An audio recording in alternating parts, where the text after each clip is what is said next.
À travail égal, salaire égal. Ça n'a l'air de rien, et pourtant, c'est une petite révolution à l'échelle de l'Europe. Les bonnes nouvelles européennes sont tellement rares qu'on en profite. Vous vous souvenez de Vaclav, le plombier polonais responsable de tous les maux? Eh bien, il va redevenir fréquentable grâce à la révision de la directive des travailleurs détachés. Cette loi européenne datait de 1996. À l'époque, l'Europe, c'était 15 pays, avec des différences de salaire de 1 à 3. Rien à voir avec une Europe à 28, où les différences de salaire vont de 1 à 10. Il était donc urgent de la réformer. Qu'est-ce que cela va changer pour Vaclav, notre plombier polonais? Jusque-là, en étant détaché en France, il gagnait le SMIC, le double d'un salaire polonais. Côté cotisation, son employeur français y gagne, car elles sont alignées sur les taxes polonaises, moins lourdes que les françaises. Résultat, les travailleurs de l'Est sont de plus en plus nombreux à l'Ouest, BTP, industrie, agriculture. En 2017, ils étaient 516 000 en France.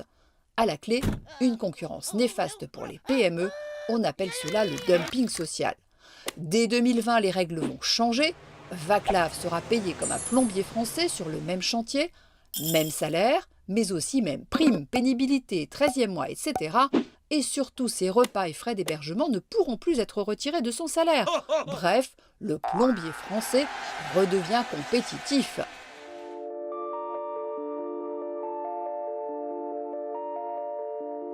C'est une véritable avancée au niveau de l'Europe. Good news. Oui, c'est une avancée incontestable, et toute avancée est bonne à prendre. Un pas en avant vaut 1000 programmes, disaient certains. Donc c'est pour ça que j'ai voté pour, c'est pour ça que c'était important de voter pour. Jusque-là, l'Europe s'occupait des questions économiques, beaucoup moins des questions sociales.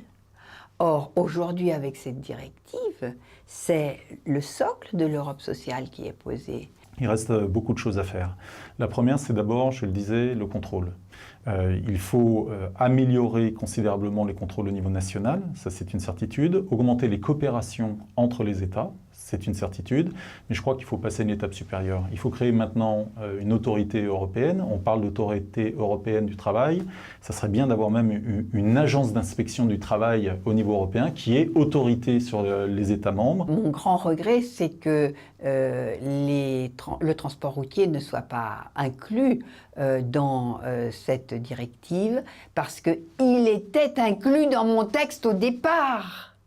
Et vous savez bien que dans une négociation, il faut cibler ce à quoi on tient par-dessus tout pour pouvoir dire, eh bien, dans un deuxième temps, je m'occuperai du paquet mobilité et des transporteurs routiers.